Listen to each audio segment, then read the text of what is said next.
Hello and welcome to the Knowing Self, Knowing Others podcast, where we discuss self-aware leadership with thinkers from around the globe. I'm your host, Nia Thomas. Join me as we talk to today's guest. Today, we are joined by Richard Clarke, who has dedicated the past 8 years to unravelling the mysteries of workplace happiness. In 2014, Richard embarked on a journey to make people happier in the workplace, only to find that the conventional perks didn't quite cut it. Through rigorous immersion in scientific research and countless experiments, he's cracked the code to building happier teams in the workplace. So join us as Richard shares his wealth of knowledge on the science of well-being to create workplaces where collaboration thrives, innovation flourishes, and teams stay together longer. Richard, it's lovely to have you here. Hello, lovely to be with you. Yeah. Tell me a little bit more about your journey then, from, if I'm right, teaching to IT and now building happier teams. So I think my journey to where I am now started when I was about 15, 16. Okay. Yeah, I think it started. I've been trying to look back over the last few years and work out how it all came together. And I think when I was about 15, 16, I had a careers advisor come to our school. Okay. I was deciding what A-levels to do, and I had absolutely no idea what I wanted to do as a career. Nothing. I just no idea at all. And so he said to me, look, just do something that you enjoy doing, something that makes you happy. Okay. And I fixated on that. I sort of freed myself from all the constraints that everyone else had of going to the city, going to become a banker, going to become an accountant or whatever. And I fixated on just doing stuff that made me happy. Okay. And so after university, studied behavioral science, which I really enjoyed. And then when everyone else went off to get their graduate jobs, I popped off to Turkey to work in a bar. And then I taught water skiing, and then I traveled the world, and all these things to make me happy. So I was on this sort of journey trying to work out what this career is that made me happy, and did that for many years. And then I became a teacher, which was good. I did that for 6 or 7 years. And then in about 2014, I read 2 books. I read Let My People Go Surfing by the founder of Patagonia, and Start With Why by Simon Sinek. Uh-huh. And I realized that the thing that I was missing was a personal purpose, a why, my own why.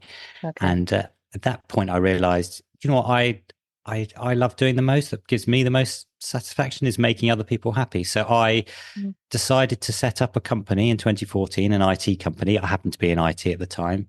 And yeah, the goal was just to make as many people happy as possible. And yeah, that's how it all started. So what does that mean, making people happy? It feels like a huge thing to try and achieve. What does that mean for you? Well, at the time, I was building websites, a little one-man band. And I thought, right, I'm going to build a company which does that. And I thought, we'll start off with making our clients happy. So I think that's quite easy to define. And then I realized that you can't make your clients happy without making your team happy. So then it became like everyone, the intern, the cleaner, anyone that we worked with, we just try to make them as happy as possible in their job. Right. So it isn't about happiness per se. It's about doing what you do to ensure that it brings you happiness. Exactly. Yeah. Got it. Yeah. Okay. In this podcast, as you know, self-awareness is our area of interest. So Tell us what self-awareness means to you. How do you describe it? How do you define it? Okay. So it's a really great question. I think it's really difficult. But for me, self-awareness means understanding sort of why you feel the way you do, and why you act the way you do.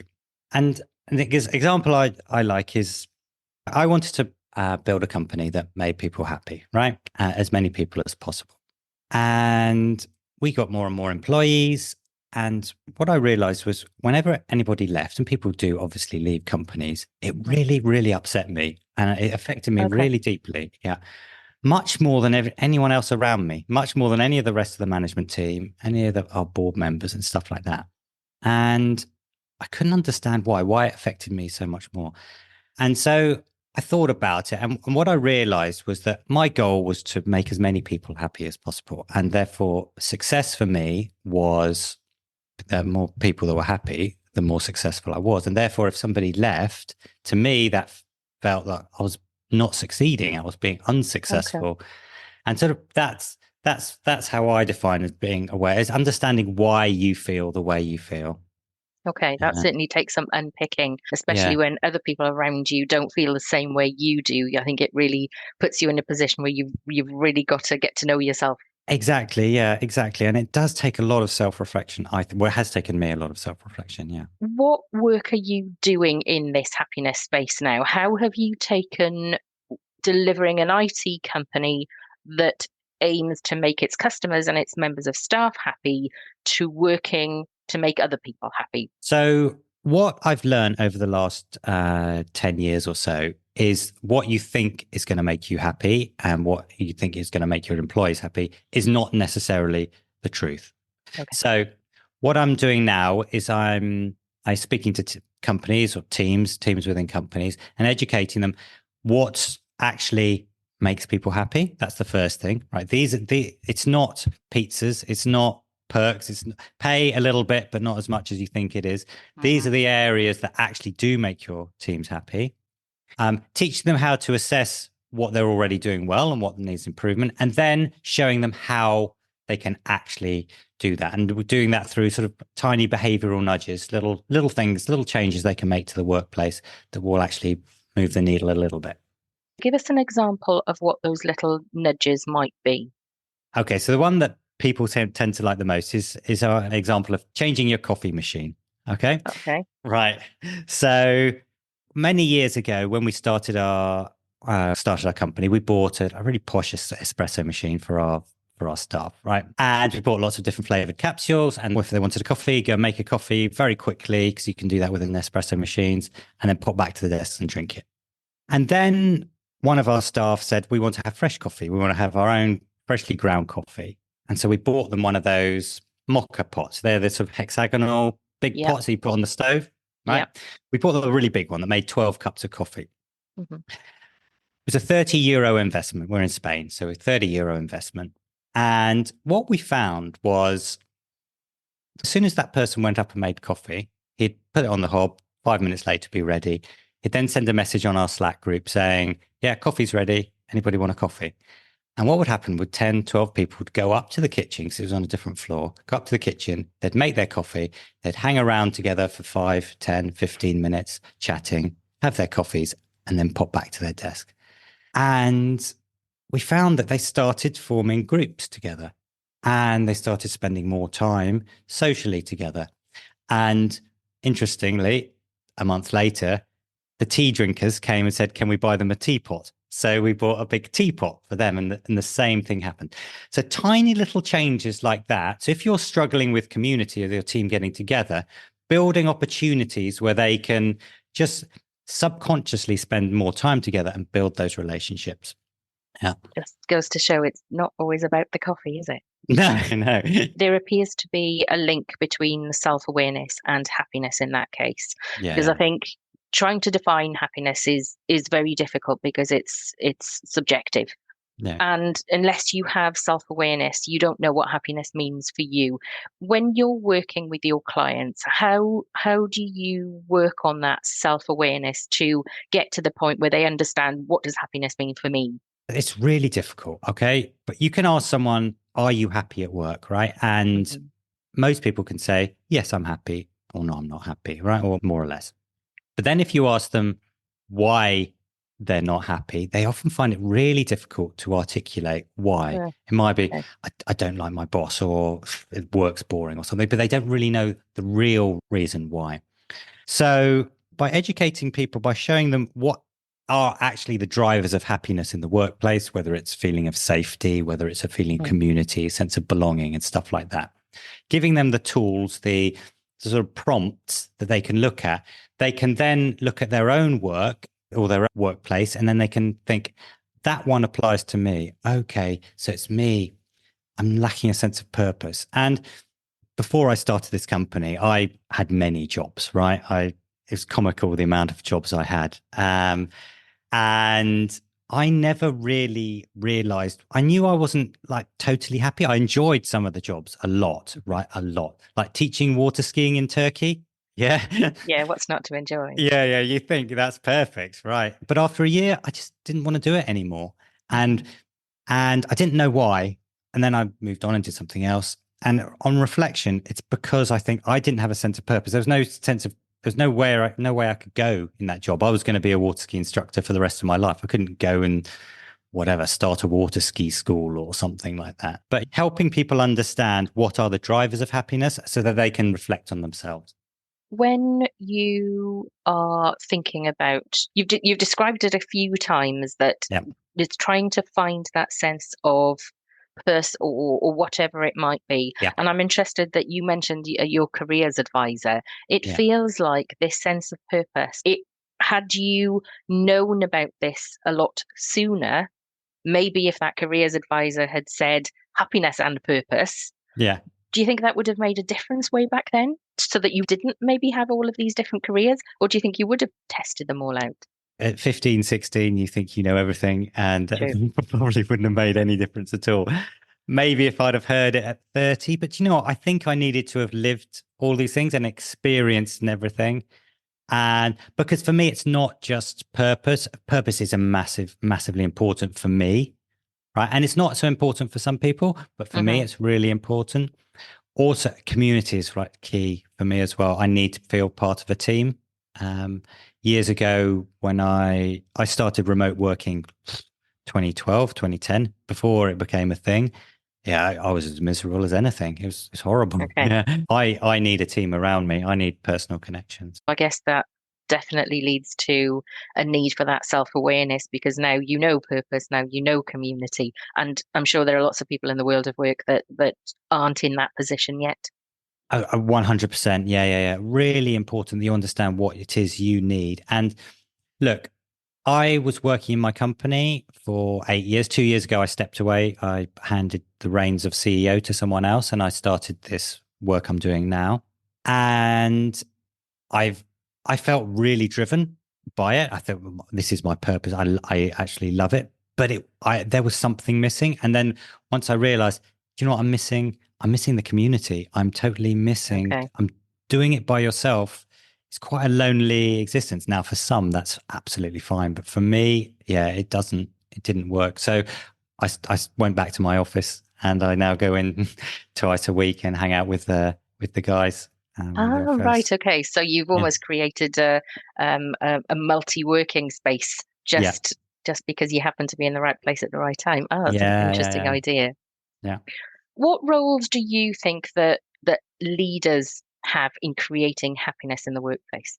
So I don't think it's the responsibility of leaders to make people happy because Okay. you can't make somebody happy. Yeah. They've got their own life and their own needs. But what you can do is you can create an environment where you maximize the chances of them being happy in your workspace. There's a book called The Happiness Index by Matthew Phelan. He wrote he's owns a company called The Happiness Index that measures people's Yeah. employee engagement and happiness. And it's a really good analogy that he uses. He says it's being like a gardener. A gardener can sow the seeds, but he can't guarantee that they'll all grow into good Yeah. plants. But what he can do is maximize the chances. He can water them the optimal amount. He can provide the right amount of sunlight, et cetera, et cetera. And I think that's that's the role of a leader, to create the environment where, yeah, you maximize the chances of people being happy. Yeah. And in terms of creating that environment, I guess it's different for different industries, different people. And and what is your take on leaders having to work out what that environment means for their people? Yeah, you're completely right. One, it's different for everybody. Mm. Two, it'll change during your life as well. So Yeah. when you are younger, what's important to you is you're going to progress in your career, you're going to learn things. And when you start to have kids in your 40s, 50s, then autonomy, that you have more control over your Hmm. working environment, that becomes more important. And then different companies. I've worked with a charity recently, and purpose is really, really important to them. So they have Hmm. It's a big driver. So you have to make sure the right people. And then even within teams, within companies, you see that they have different needs. So the way I do it is I give them a load of prompts and say, right, what are you doing? Does your team feel connected? Does your team, it's slightly more subtle than that. Do they feel they have a future in the company and stuff like that? Mm-hmm.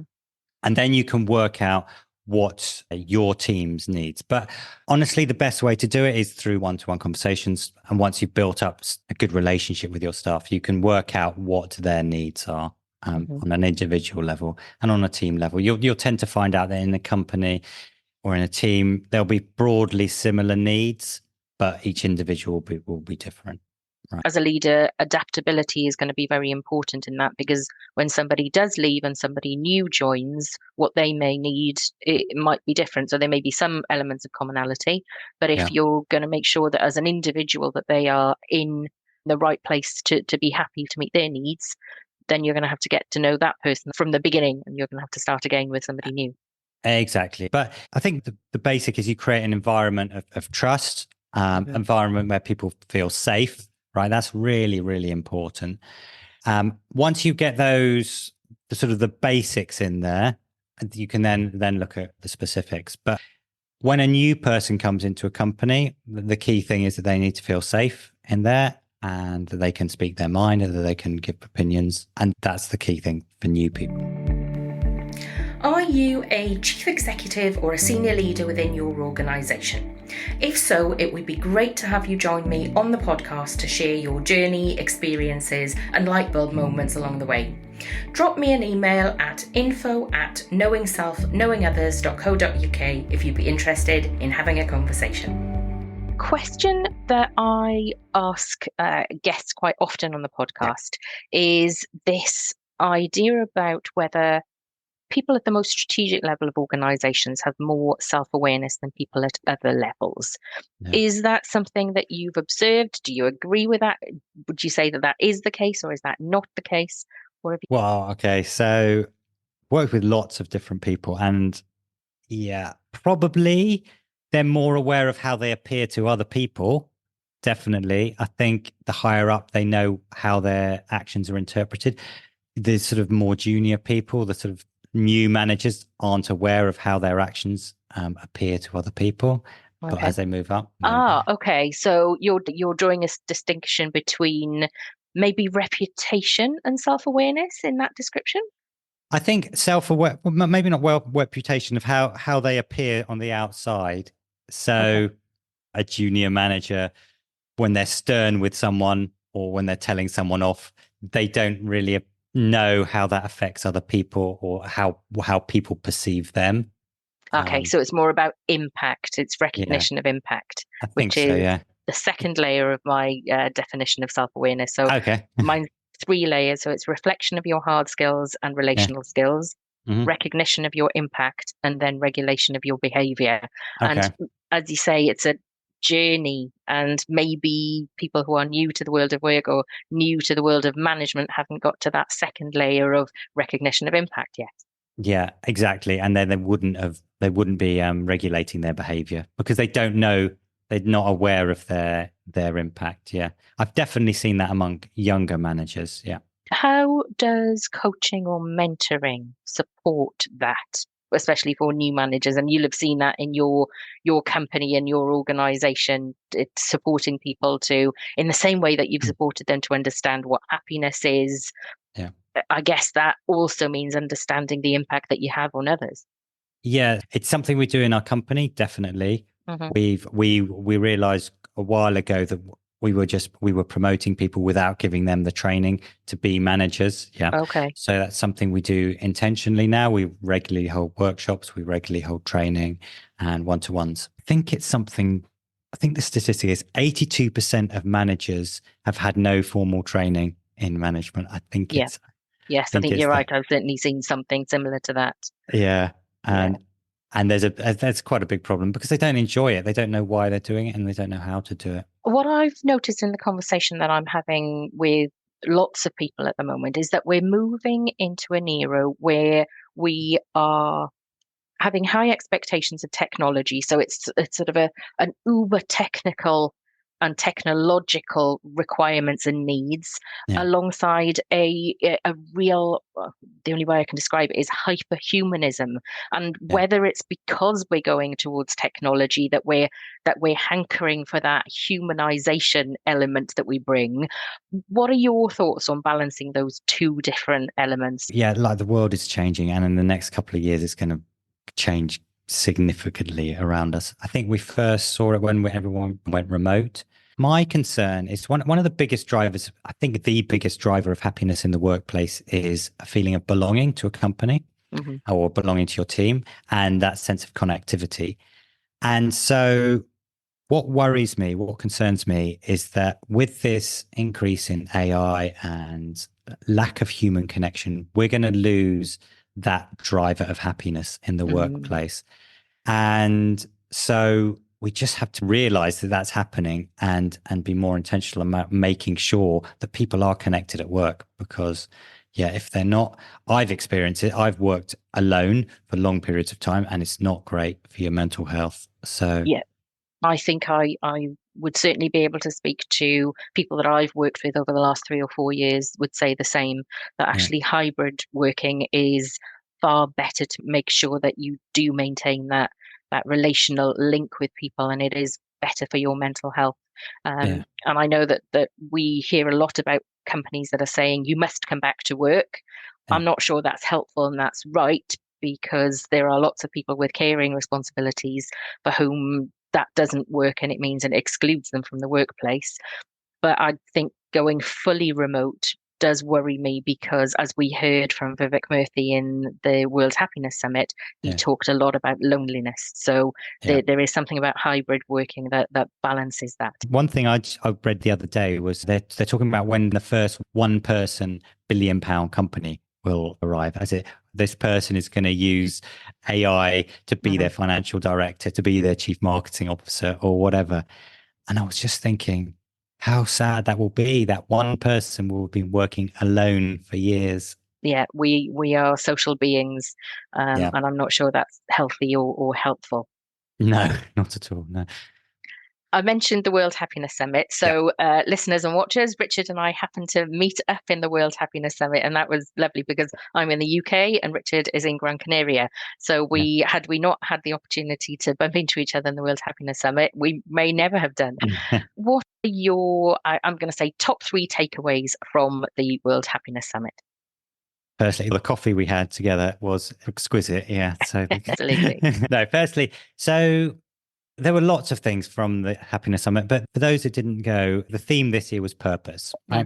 And for me, purpose has always been like a really big thing. So to have purpose, you have to have this sense of meaning that you're going to change the world, right? And when speaking to companies, when speaking to individuals, they lots of times they just say, I don't have a sense of purpose. I don't have this big sense of meaning. And they feel a little bit lost and sort of resigned to the fact that they'll never be truly happy because they don't have this big sense of purpose.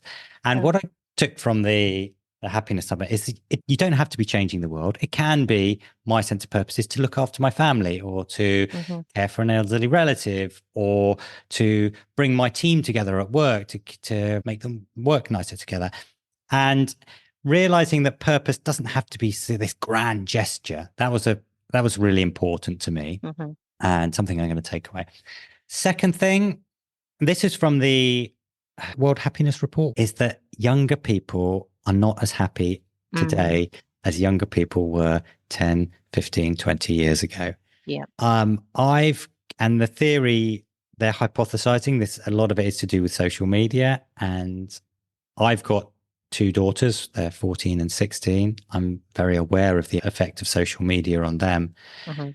And how it can negatively affect them. So just hearing that, I think for me was important, because in my life, I'm just going to be more aware of it. They're pretty good with social media, my two. And the third thing that I found really interesting is for the last year or so, I've been fascinated by this sort of upcoming science of longevity. So how to live a longer, healthier life, right? Okay. There was the famous documentary on Netflix called Blue Zones. And what I noticed, because I watched the documentary, a couple of months ago, what I noticed was the intersection between happiness, and longevity. And the factors make you happier at work and happier in life are the same factors that make you live longer, right? Yeah. Yeah. If you have a purpose, you're happier. You were happier at work. You also live longer. They talk about ikigai in Japan. Yeah. If you feel a sense of community, you're happier at work. You live longer. And I just thought that intersection and these two areas are sort of coming together. I found that really fascinating. Yeah, absolutely. The couple of different speakers spoke about that, didn't they? Mm-hmm. And how are you happier with what you have? I think it was Dr. Fred Luskin who talked about forgiveness at the very, very end of the 2 days. And he talked about that, be happy with what you have, and stress is wanting what you can't have. Yeah. His keynote was fantastic. Really, phenomenal. Really good. Yeah. Yeah. Fred Luskin talked about forgiveness specifically, but not in a religious way. What he was saying was, don't carry your baggage with you, because that has the potential of making you very unhappy. And you have the choice to put that baggage down so that you can move forward in a different way. If you get a chance to listen to anything that Fred Luskin says, I would definitely find that on YouTube, or it's worth finding out more about what he has to say. Very, very interesting speaker. Yeah. Really powerful. Listeners and watchers, I will make sure that there is a link to the World Happiness Summit so that you can either find it on YouTube or you can put your name down for the waiting list for tickets for 2025. Yeah. So how do we as individuals increase our happiness at work? And this very conveniently goes back to your teachings. You have to be more self-aware. That will be the key thing. First, understand what it is that actually makes you happy at work, right? It depends who you speak to. According to the US Surgeon General, there's 5 areas. You've got to feel safe at work, got to feel part of a community, got to feel you have a sense of purpose, opportunities for growth, and being aware of what your personal needs are.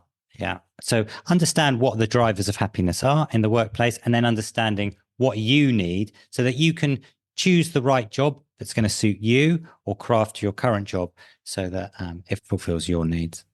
And it's so often I have conversations with people and we come back to self-awareness has to be there first before anything else can be built on top of it. Yeah. You can't be happy unless you have self-awareness and you understand what happiness means for you. So definitely, I think that our movement to create greater self-awareness in the workplace is very, very important because it underpins so many other things. I 100% agree. Yeah, I think it's wonderful. Yeah. Richard, it's been really interesting having a conversation with you. How can listeners or watchers get in touch with you if they want to? So I write a weekly blog on Substack. It's called happyteams.substack.com. And there you can... I'm a subscriber and really enjoy reading it. I'll put a link to your Substack in the show notes as well. Thank you. And I post one little thing that you can do in the workplace each week. But Richard Clarke, with an E at the end, .eu is my website, and you can see what I do there. Amazing. Wonderful. Thank you very much for joining me. And I hope you have a happy day. Thank you very much. You too. I'm thrilled, delighted, and so excited to announce the launch of my book, The Self-Awareness Superhighway, Charting Your Leadership Journey. The book has got 3 parts. Part 1, Why Are You Here, Traveller, which is all about defining and describing self-awareness, leader effectiveness, and leadership at all levels, and setting out why it's important to you, the reader, me, and us. Part 2, Where Are You Going, sets out the 9 directions of the self-awareness compass. The 9 chartable compass points cover things like care, humility, authenticity, and reflection. And chartable is a mnemonic, CHARTABLE. Part 2 also explores the signposts and directions that enable you and the roadblocks and trip hazards that obstruct you on your journey during your working life. Part 3, How Will You Get There? This describes the variety of tools, techniques and methods that I've come across during my exploration of self-aware leadership that you can use to develop your self-aware leadership skills. And it covers things like mindfulness, journaling, coaching, and 360-degree assessments. I've dedicated my book to those who want to care better for others and those who want to be better cared for by others. I think it's going to be of most interest to people who manage people and have a desire to improve their leadership and management practices. And I also think that it's going to be of interest to people who've been led by poor leaders and people who want to know how they can in turn be better and do better than the people that have managed them.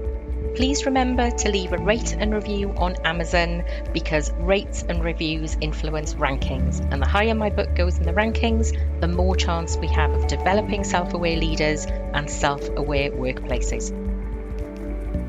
Thank you for joining me on today's episode, where we aim to develop self-aware leaders around the globe to generate kinder, more respectful and creative working relationships through reflection, recognition and regulation. Head over to my website at knowingselfknowingothers.co.uk to sign up to my newsletter to keep up to date with my blog, podcast and book. Looking forward to having you on my learning journey.